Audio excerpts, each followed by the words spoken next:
പിന്നെ കുറച്ചേറെ മാതളം കിട്ടിയിട്ടുണ്ട്. നമുക്കത് ഒന്നിച്ച് തിന്നാനൊക്കെ അതിന് ജ്യൂസ് അടിച്ച് വെക്കാം. മഴക്കാലമായാലും മാതളത്തിന് ഒരുപാട് ഗുണങ്ങളുള്ള സാധനമാണ്. അപ്പം നമുക്കത് മഴക്കാലമായാലും അതിൻ്റെ ജ്യൂസ് അടിച്ച് കുടിക്കുന്നതിനകത്ത് കുഴപ്പമൊന്നുമില്ല. ഇങ്ങനെ ഇരുന്ന് അതങ്ങ് ചീത്തയായിപ്പോവും. അപ്പോൾ നമുക്കതിന് ജ്യൂസ് അടിച്ച് വെക്കാം. അതെങ്ങനെയാണ് ജ്യൂസ് എടുക്കുന്നത് കാണിച്ചു തരാം. ആദ്യം നമുക്ക് അതിൻ്റെ മാതളത്തിൻ്റെ അരിയെല്ലാം നമുക്ക് എടുക്കണം. അത് എളുപ്പം എടുക്കാൻ വഴിയുണ്ട്, കാണിച്ചു തരാം. അതുകൊണ്ട് ഇത് നമ്മൾ എളുപ്പം എങ്ങനെയാണത് തീർത്തെടുക്കാനൊക്കെ കാണിക്കുക. അതിൻ്റെ മേൽവശവും താഴ്വശവും നമുക്ക് ആദ്യം അങ്ങ് ചെത്തി മാറ്റണം.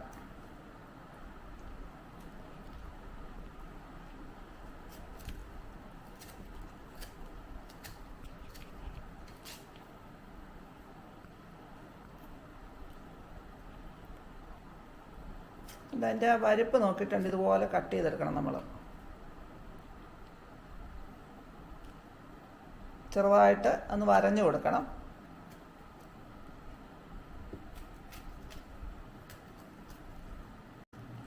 ഇനി നമുക്കതിനാണ്ട് ഇതുപോലെ എളുപ്പം തീർത്തെടുക്കാം. ക്യാമറ അങ്ങോട്ടും ഇങ്ങോട്ടും പോകുന്ന ഇടയ്ക്ക്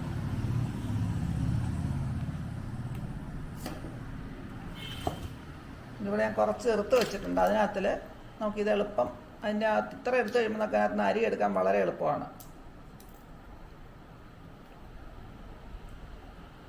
ഇതുപോലെ പാടയൊന്നും ഇല്ലാതെ അരി മാത്രമായിട്ട് നമുക്ക് ഇതുപോലെ എളുപ്പം എടുത്തെടുക്കാം.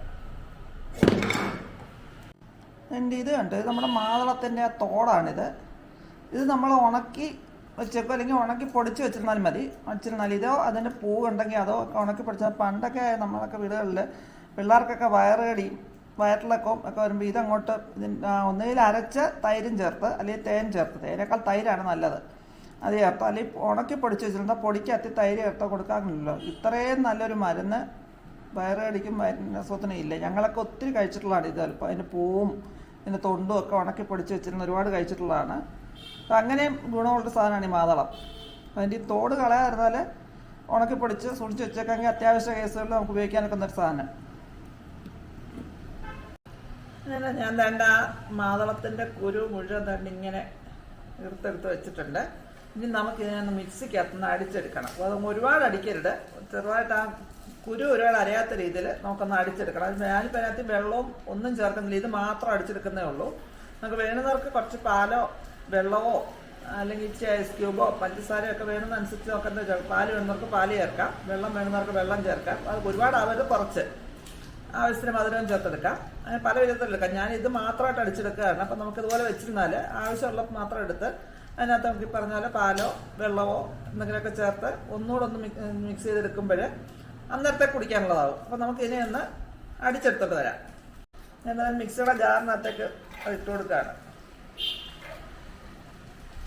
ഒത്തിരി കുറിയതാണെങ്കിൽ ഒരു ഇച്ചിരി വെള്ളമോ 3-4 ഐസ് ക്യൂബ് പോലും ചേർക്കുമ്പോൾ ഒന്നുകൂടിയതായിട്ട് വരും. ഞാനത് മിക്സിയുടെ ജാറിലേക്ക് ഇട്ടെടുത്തിട്ടുണ്ട്. ഇന്ന് അടിച്ചുകൊണ്ട് വരാം. ഞാൻ തന്നെ അതിനെ അരച്ച് ഇങ്ങനെ ആക്കി വെച്ചിട്ടുണ്ട്. അപ്പോൾ ഇനിയും നമുക്ക് ഇതിനകത്ത് അതിൻ്റെ അരിയെല്ലാം അരച്ച് മിക്സിക്കകത്ത് നിന്ന് അടിച്ച് അരിക്കാൻ വെച്ചേക്കുക. അതിനകത്ത് അരിയെല്ലാം തന്നെ ഇങ്ങനെ ടിപ്പുണ്ട്, അരിയൊന്നും അരഞ്ഞിട്ടില്ല. നമുക്കിനി ഒന്നുകൂടെ അരച്ച് വെക്കാം. ഇതിനകത്ത് വെള്ളം കുറവായിരുന്നു. നമുക്കിനി ഇത് ശരിക്കും അരിച്ചെടുക്കാനൊക്കത്തില്ലെങ്കിൽ 2-3 സ്പൂൺ വെള്ളം കൂടെ ചേർത്ത് വയ്ക്കാം. നമുക്കിനി ബാക്കി കൂടെ അരച്ചോണ്ട് വന്നിട്ട് ഒന്നിച്ചതിനെ നമുക്കൊന്ന് അരിച്ചെടുക്കാം.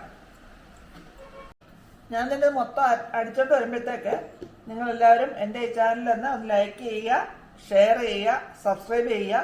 സബ്സ്ക്രൈബ് ചെയ്യുമ്പം അതിൻ്റെ കൂടെ വരുന്ന ബെല്ലേക്കൺ ഒന്ന് പ്രസ് ചെയ്യുക. അപ്പോൾ ഓൾ എന്നൊരു ഓപ്ഷൻ വരും, അതുകൂടെ എനേബിൾ ചെയ്യുക. എങ്കിൽ മാത്രമേ ഞാൻ അപ്ലോഡ് ചെയ്യുന്ന പുതിയ പുതിയ വീഡിയോസ് നിങ്ങൾക്ക് നോട്ടിഫിക്കേഷൻ കിട്ടത്തുള്ളൂ. അപ്പം നിങ്ങളെല്ലാം സബ്സ്ക്രൈബ് ചെയ്ത് നിൽക്കുമ്പോഴത്തേക്ക് ഞാനൊന്ന് ബാക്കി കൂടെ ഇതിനെ അടിച്ചെടുത്തോണ്ട് വരാം. ഞാൻ തന്നെ ഇതിനെ നല്ലപോലെ മിക്സിക്കകത്തുനിന്ന് അടിച്ചു. ഒത്തിരി നേരം അടിക്കത്തില്ല, ഒരു 2-3 പ്രാവശ്യം ഒന്ന് കറക്കി വെറുതെ ഒന്ന് കറക്കി എടുത്താൽ മതി. അപ്പോൾ അരിയൊക്കെ അരിയാതെ കിട്ടും. അപ്പം അങ്ങനെ എടുത്ത് വെച്ചിട്ട് നോക്കിനി ഒന്ന് അരിച്ച് അതിൻ്റെ ജ്യൂസ് മാത്രം ഇങ്ങനെ എടുക്കാം. ഞാൻ 1/2 കപ്പ് വെള്ളം ഇതിനകത്ത് ചേർത്തിട്ടുണ്ട്. തീരെ കുറുകിയിരുന്നോണ്ട് നല്ലപോലെ ഇതിൻ്റെ എക്സ്ട്രാക്റ്റ് എല്ലാം നമുക്ക് എടുക്കാം. ഇനി അതുകൊണ്ട് അത് മൊത്തം നമ്മൾ എടുത്ത് ആ ജ്യൂസെല്ലാം എടുത്തിട്ട് ബാക്കി വന്ന കൊത്ത് മാത്രമാണ്. ഇത് നമുക്ക് ഞാൻ കളയാം. നമ്മൾ അരിച്ചെടുത്ത ജ്യൂസ് കണ്ടിരിക്കുന്നുണ്ട്. ഇനി നമുക്കിതിനൊരു ബോട്ടിലേക്ക് മാറ്റാം. എനിക്ക് ബോട്ടിലൊന്നും കിട്ടില്ല. അപ്പം ഞാൻ എന്താണെന്നറിയാവോ, ഒരു യോഗത്തിൻ്റെ ഒരു ബോട്ടിൽ ഇട്ടിരുന്നു, ഒരു പാത്രം ഇട്ടിരുന്നു, അതിനകത്തേക്ക് ഒഴിച്ച് വെക്കാം. ഇതൊക്കെ ഉണ്ടാക്കി വെക്കുമ്പോൾ ഒരു കാരണവശാലും 2 ദിവസമോ 3 ദിവസത്തിൽ കൂടുതൽ വെച്ചേക്കരുത്. അത് ചീത്തയായി പോവും. നമുക്കൊരു ബോട്ടിലിനകത്തുള്ള സാധനമുണ്ട്.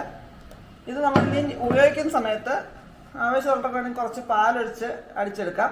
അതല്ലെങ്കിൽ 2 ഐസ് ക്യൂബ്, തണുപ്പ് വേണമെന്നൊക്കെ ഐസ് ക്യൂബ് ഇട്ട് അടിക്കാം. അതല്ലെങ്കിൽ കുറച്ച് വെള്ളം ഒഴിച്ചടിക്കാം.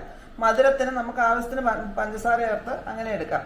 പിന്നെ ഈ വെള്ളം ചേർത്ത് അല്ലെങ്കിൽ ഐസ് ക്യൂബ് ചേർത്ത് അടിക്കുമ്പോൾ അതിനകത്തിൽ ഒരു നാരങ്ങയുടെ പിഞ്ഞ് വെക്കാമെങ്കിൽ അതിന് വേറൊരു സ്വാദുമാണ്, അതിന് കുറച്ചുകൂടെ ഗുണം കൂടും.